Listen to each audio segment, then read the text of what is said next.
that guy, we got Chandoo, right? He drove all the way from New Zealand, and he picked up Tim Hang in Australia, and they drove and picked up Cristiano in Brazil, and they drove all night, and they got here.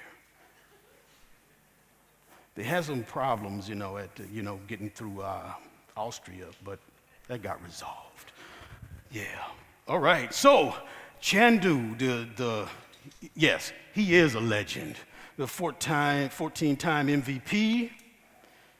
He's got a blog that gets over 500,000 monthly views, over 200,000 regular readers. Huge YouTube channel.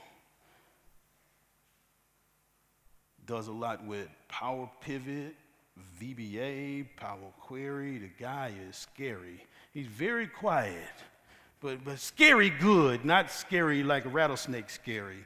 All right, so selector.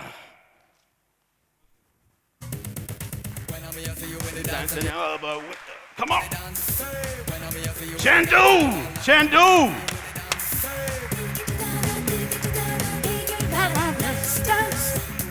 Dance. Yeah. Thank you. Right. Oh, man. All right. You're scaring me. Huh? Yes, I need to. All right. Chandoo, everybody. Hello, everyone. Just got to set up quickly. Okay. This is going to be hard following Oz. I don't have fireworks. I don't have colorful clothes. And I left my hat in New Zealand, so we're just going to try and do something a little bit mellow. But you're welcome to more than, just randomly laugh at arbitrary points so that Oz will feel like, oh. And I got a very short presentation, and then we will go into Excel. It's trying to update the office now. It's like, okay, you want to run PowerPoint, we will install new office for you right away. This is crazy. All right.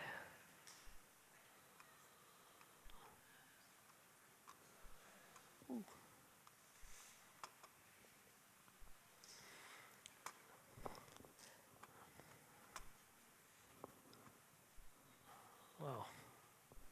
What's happening? My session is called Automate Boring Tasks with Power Query. But then after I saw the fireworks by Oz, I thought, I have to amp it up. I can't bring sexy, so I'm bringing your best friend instead. My name is Chandoo. This is my family. Normally, wherever I go, I'd like to travel with them. But this time, they couldn't join me. And we all live in New Zealand. So as Oz was mentioning, I had quite a bit of travel getting here. The world maps is kind of moved around. But from New Zealand to Chicago, from Chicago to Frankfurt, and then finally to Bulgaria. There's a little bit more drama there. My bags are not here. So if you are here for my other session, you will see me in the same costumes. Good thing they gave me another T-shirt, so I'm saving that up. I'll wear it later. But let's go into Excel, and I want to show you one of the cool things that is available in Excel for quite some time, but probably just like the hundreds of features that are in Excel, some of you may not have clicked on it or tried it, thinking, if I click on this, what is going to happen? So it's called Power Query. And we'll show this with a simplified example, but by show of hands, how many of you have tried Power Query already in your life? Ooh, quite a few. So you are going to find what I'm going to share a little bit more interesting or useful. But those of you who have not used Power Query before, or used it but not sure that it is what it is called, hopefully you will learn something new as well. So you can find more of Power Query related stuff in the data ribbon here. So in fact, it is so powerful that it feels like Microsoft is trying to dumb it down by saying get and transform data. It doesn't really tell us what awesome things this is going to do. So, but it is a really awesome thing. So I'll show you one example here. This is for a made-up company, but it is just as real. It's called Awesome Chocolates, and we sell wholesale chocolates to different people. But sometimes customers call us up and then say, can I place a custom order like this? So we have got an order form here, and you can see that this is for the salesperson Bar Fawny. The customer is, it's a company, so that's the company name. And this is our catalog. So they want all of these chocolates, but they don't want the same quantity every day. So they've given us, for like a 2-week period, how many chocolates they want. And this is not just a single order form. We have got a folder full of these kind of things. Some of them might have chocolates just for 2nd and 5th and 6th of May. Some of them might have more dates and all of that. So if I have got data like this, and I just want to take everything together into one nice tabular format, how can we do it? That's where Power Query comes into picture. We'll try a simple thing, and then we'll see how we are doing time-wise, and then we will kind of add layers of complexity to it. So because my data is in a spreadsheet, I can go to data, and then try get data from file, and then from Excel workbook. Ideally, we want to try the from folder option, because then I can say, here is a folder full of all these order forms. Go and do your thing on it, and then show me what I need. But we'll try the file first, because quite a few of you have not raised your hands when I asked, have you worked in Power Query before? So this is going to ask you, where is your file? And I'm just going to Control C, and then point to one of the files, and then hit on that import button.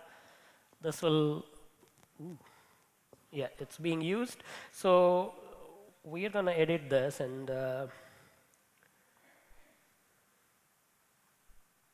just try a different file, because then I can kind of keep that open.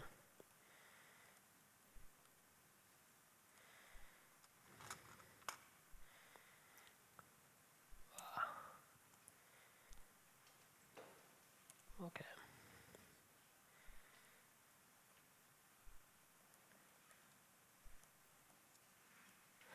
This would be the point where you just start laughing, so that I'll feel better.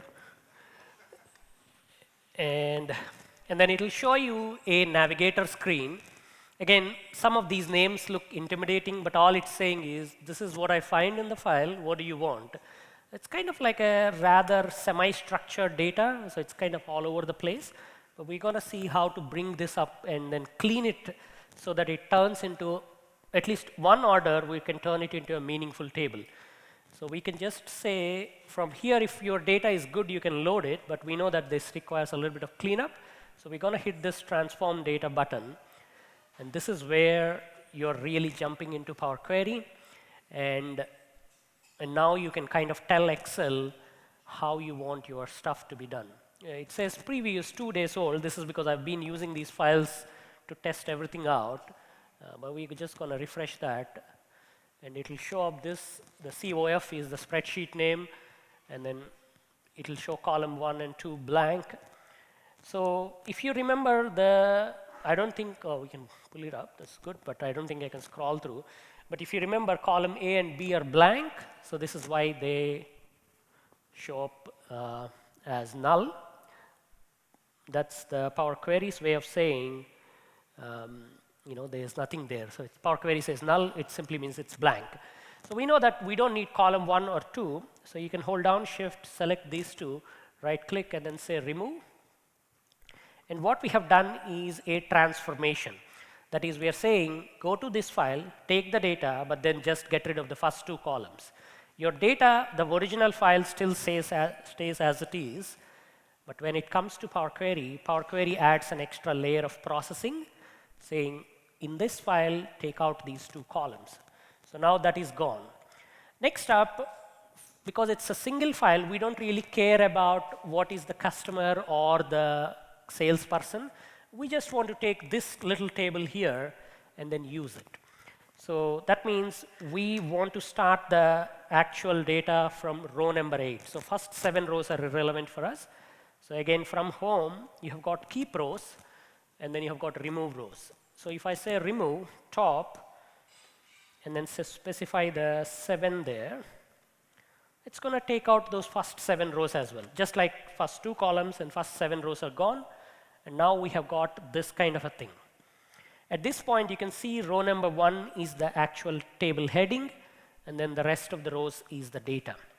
So we can tell Power Query that this is the heading row, and that is where use first row as headers comes in. So when you click on that, again, it is going to promote. You might think, for those of you who are using Power Query for the very first time, what the heck is going on? What is all of these things? But the way you need to look at Power Query is you're teaching it how to read the data. It's as if you have got an assistant in your office and you're just explaining to them, go to this file, take this little table, and then give it to me nicely. So that's what you're teaching. You're explaining it to Power Query so that every time that file changes, it can run these steps for you and then bring the data back. Whatever steps you're teaching, they will all appear here. So we can see these are all the steps that we have done. For example, a simple use case is you've done all of this, but then you suddenly realize the file path has changed. It is now in a different location. You can go to the source step, click on that little cog icon, the gear one, and then from here, you can go and change the file path. You can type a different address, or you can browse and point to a different location on SharePoint, probably not on SharePoint, but web or somewhere else, network drives, etc., and then that will work. So once this is done, this is still not good because we can see there's a lot of nulls kind of peppered all over the place. So what I want is, I don't want this format at all. I want to have product, date, quantity. Nice 3 columns. So that means this kind of looks like a standard pivot report, and I just want to de-pivot or unpivot it.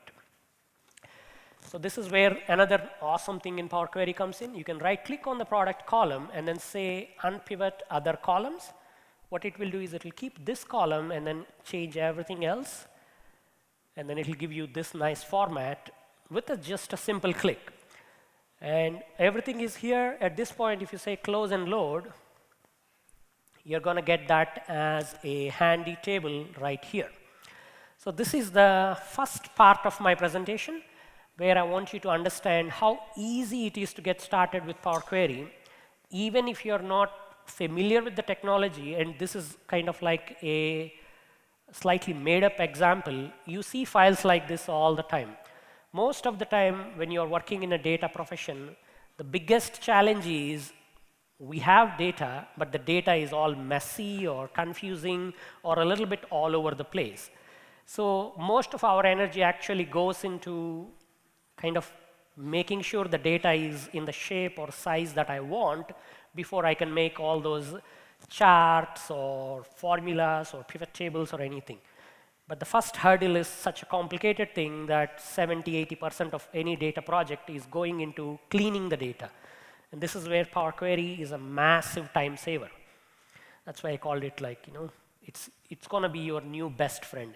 Even if you have used it or not used it before, if you're thinking, there's so much going on in this conference, what are 1 or 2 skills that I should take away and then start putting into practice?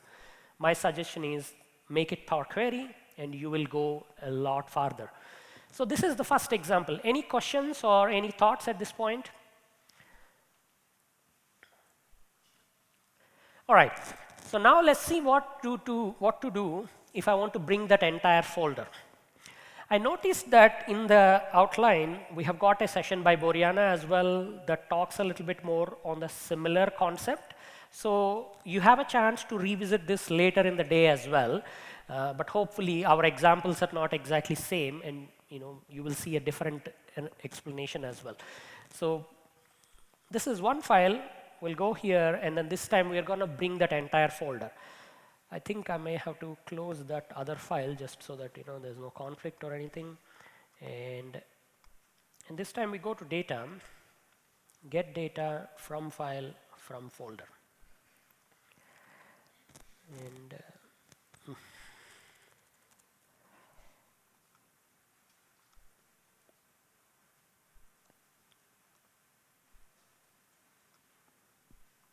And then point to a folder.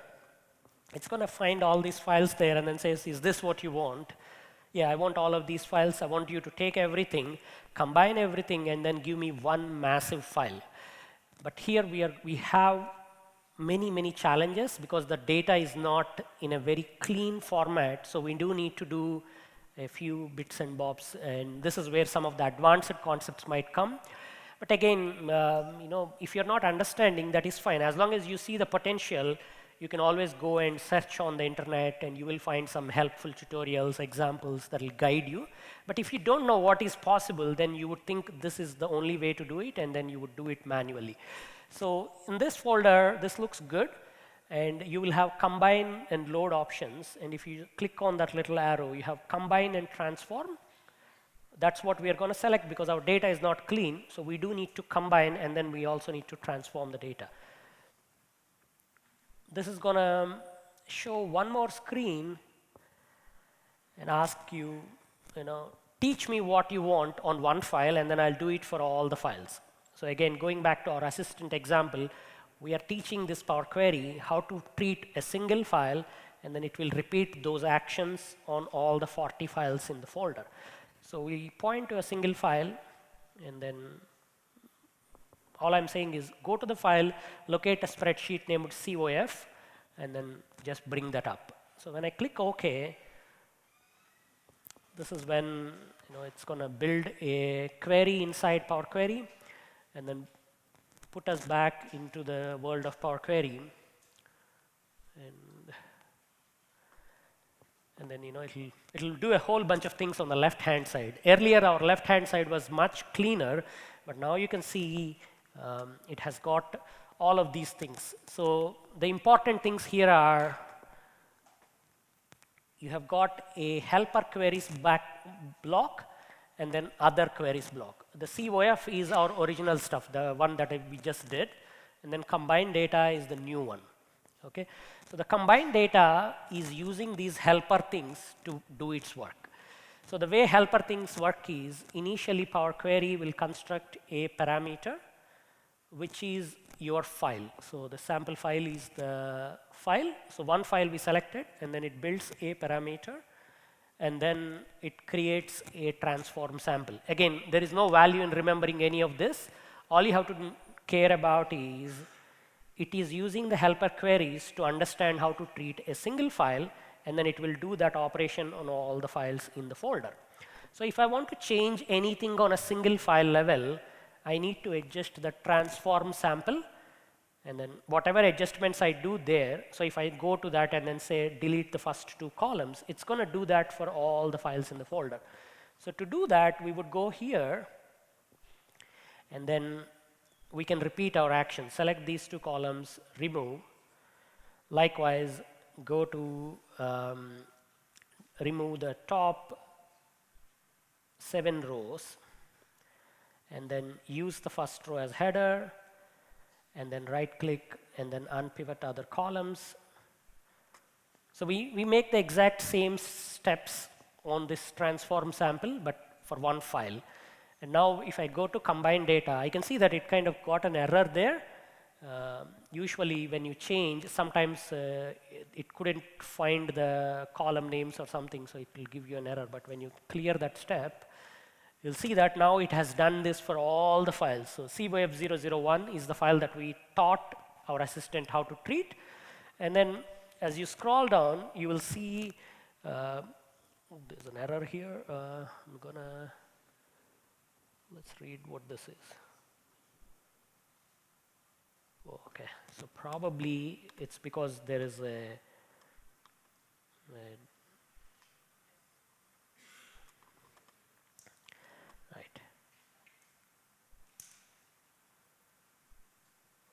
So yeah, so we now see that COF 0, 100 is starting, and then it keeps adding like that. So this is where the functions help you build up that kind of an automation logic, where you're saying, this is one file here, use it for all of these. So this is good. And any questions at this point? So no questions. So then what we will do is we will add one more layer of complexity.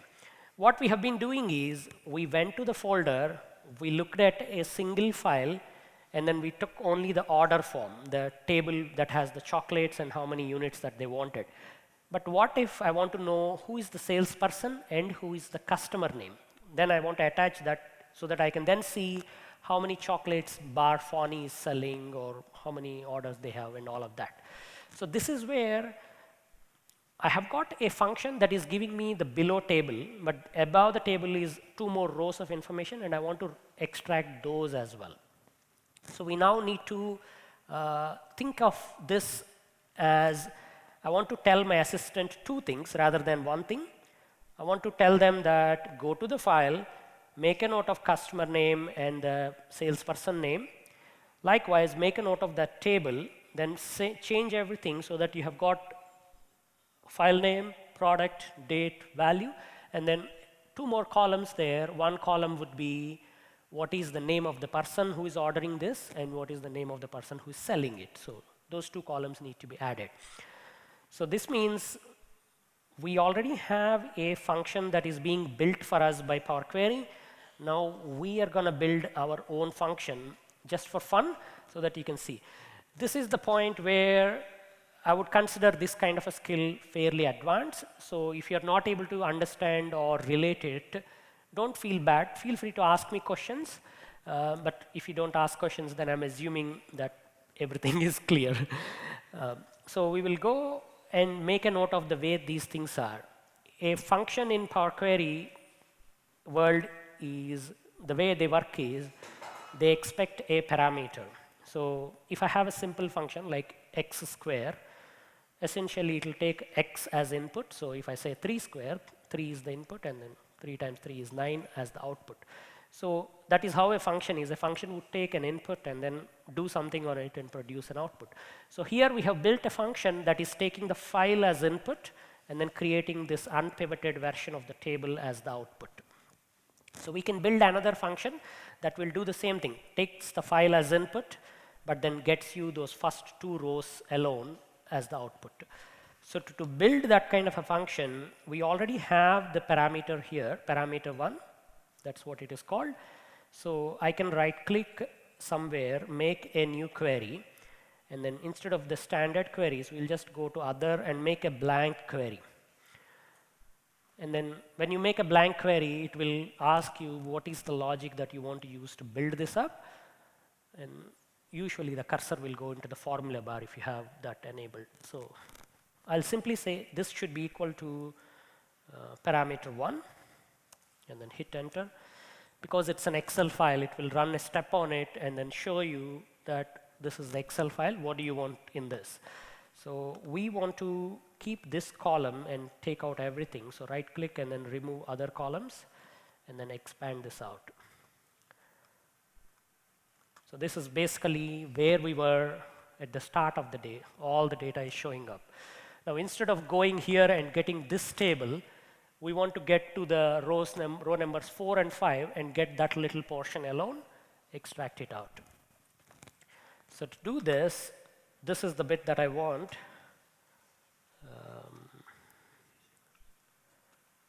I just want to make sure. Yeah. Okay, so that's running. So this is the bit that I want. I just want to extract that little portion. I don't care anything else in the file. I want to go and extract that out. So to do this, again, we will do the same, which is We'll take out these two first, remove columns, and then we need to keep these 4 and 5. So maybe we'll start by taking out the first 3 rows and then keep the other 2. You can go any which order. I'm just going to go remove the top 3 rows and then keep the top 2 rows. So this basically does 2 operations, takes away the first 3, and then everything after that it takes away, then keeps these 2. At this point, I have salesperson and then the customer, their values. So we will keep these 2 and then remove all the other columns. You get this. The funny thing with this format is it has salesperson and then their value going sideways. Normally, we don't like this kind of data when you're analyzing. You want to have a column heading and the value underneath, because that makes it for a more logical way of looking at the data. So this kind of data is good for probably maintaining a spreadsheet order form, but not great for doing the analysis. So if you go to the transform ribbon, you will see that there is options to change the shape of the data. One option is called transpose, and if I transpose this, it kind of flips this. So salesperson, customer are row number 1, and the names are underneath them. Okay, so this is more logical way of thinking about data. You have a column heading and the value underneath rather than on the left-hand side of it or right-hand side of it. At this point, we just say use first row as headers. So this will make the promotion for that, and then you'll get these 2. If you're not happy with those extra symbol there, you can take it out, or you can even rename this whole thing. Double click and then change it. I'm going to do the same here. So now the query 1 that we are building, so this is the query that we have been building. All it does is it takes a parameter, goes to the file, and then changes everything so that it gives you this smaller table out of that massive spreadsheet. But because it starts its journey with a parameter, it has got some special properties available for us. So at this point, we are happy. We can leave this as query 1, or you can rename it whatever you want. I'm going to leave it like that, but right-click on the query, and then you can see that there is a create function option available for you. So this is how you can make your own functions in Power Query. You can say, I built something, but it starts its journey with the parameter. So now I want you to make it a function so that I can then take this function, dump it on all these values on the other files in the folder. So we create a function. It'll ask you what name you want to give this. So I want to call this as get customer details. And then click OK. And the function has been created for us. So you'll now see that there's some additional changes, but there is an fx thing called get customer, and then one more fx called transform file. The transform file is just getting you that big table, whereas get customer, whatever file you give it, it's going to get those 2 values for you, as long as the formatting is correct. At this point, I can go here, and then this has everything. I don't want to ruin this, so I'm just going to make a duplicate of this. And then here, I'm going to delete until end. So this is where you remember this kind of format. It was shown up when you try to connect to the folder. It has all the binaries. Binary means the actual file. And then the name, and then a bunch of other stuff like, when is it created, when is it modified, etc., etc. And then I want to apply my functions on all of these. So we can keep these 2 columns and then remove all the others so that it's looking less cluttery. At this point, I want to take this binary and then run those 2 functions on top. When you have multiple functions, you need to be a little careful the order in which you run so that you do less operations and things work efficiently.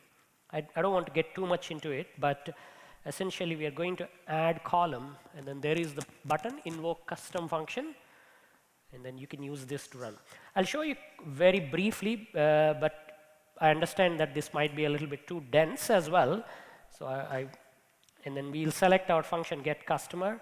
The parameter needs to run on the content column. So for each file, now Power Query has found the associated table, which has just two values, customer name and then the salesperson name. And if you expand it out, you'll see how it has done this for all the files. So this is like a really smart assistant that you have built, but it's now going to all the 100 files in the folder, does this, and then gets you where each order is going and who is the person who has created that order form. This is like just insanely time saving. You know, if you have to manually do this, it might take like a couple of days, and even then you will not be sure because you might make manual errors or anything. And you can't automate this kind of thing with formulas because they tend to get overly complicated. And we could, even though use VBA or something, there is many limitations and all of that. Whereas with Power Query, we can just build anything like this. This is just scratching the surface here, but literally anything that you want. You're seeing, I'm doing the same action on all these files, or I'm doing the same thing on all these data sets. You could start thinking, maybe I can automate it and then create these kind of things. Any questions? Yes, please.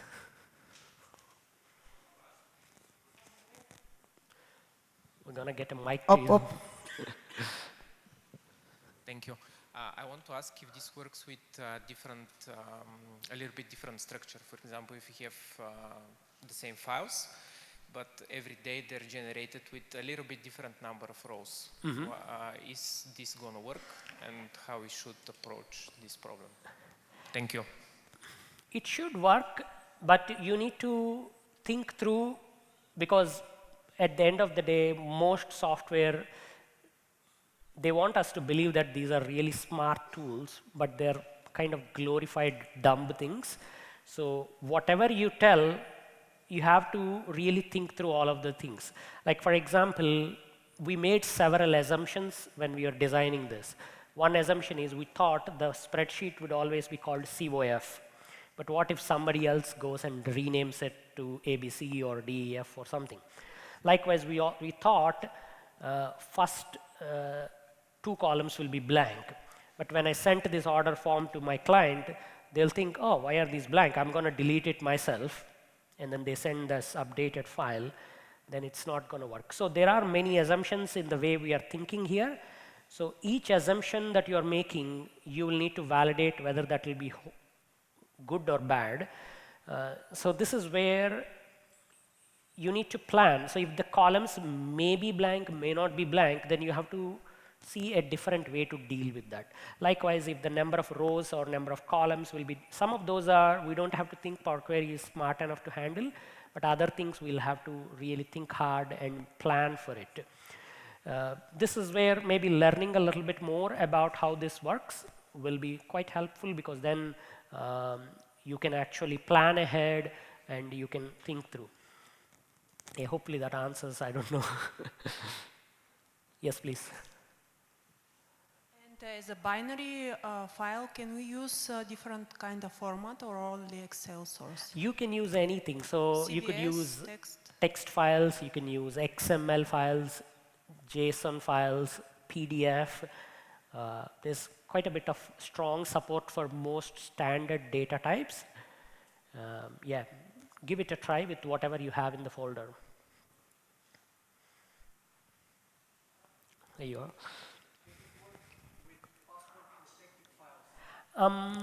I don't think so. Yeah, it's not having capability to type the password for you, but Power Query has built-in support for accessing things that require an organizational account. For example, I use Power Query in a client place where the things will only run if I'm part of the domain. So it uses my organizational account to log into SharePoint and then gets the files for me. Likewise, if you have got a bunch of web pages that you're reading and getting the data, but they're not open web, you have got API access, some of you might be working with that kind of thing, you can provide key and then it can use the key to access. But it cannot type the password for you. Probably you may want to look at Power Automate or something. We have got a session on that coming up. So yeah, you might find something relevant or useful there. Yes, please. Hiya. Can you link a Power Query to individual sheets in a file? Yes, you can. So for the sake of simplicity, I've made it a little bit more pristine, but the real world data is like very messy. So for example, you can have multiple sheets and then you want to either go to a specific sheet and get it or take the data from all the sheets, like you have got January worksheet, February worksheet, March worksheet, and I just want to combine everything. You can also build processes for that. I've got some material on my YouTube channel that might give you an example of that. But yeah, feel free to try it.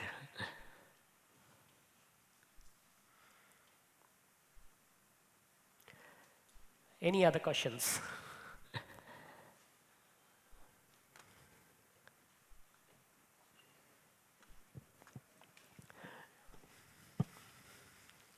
Yes.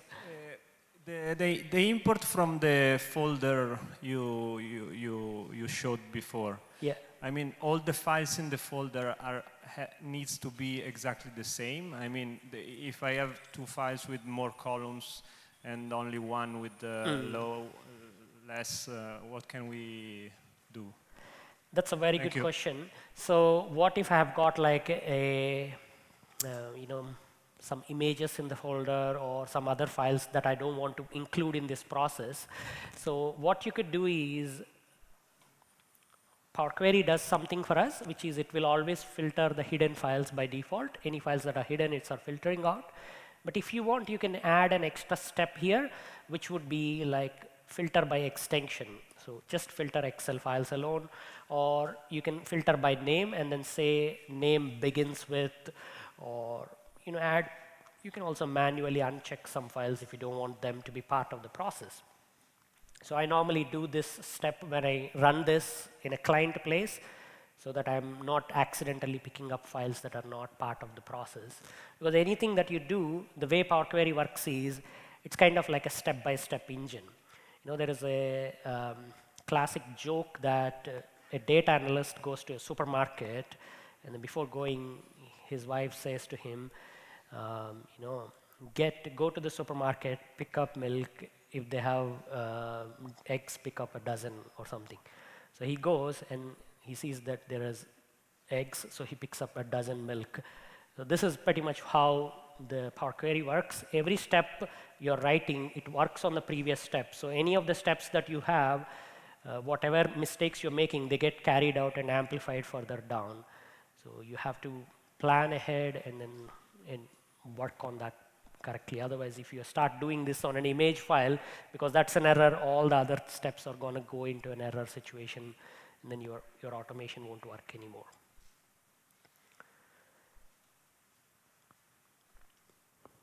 All good. Thank you very much, and I hope you enjoyed this. Thank you. All right. Thank you, thank you, thank you.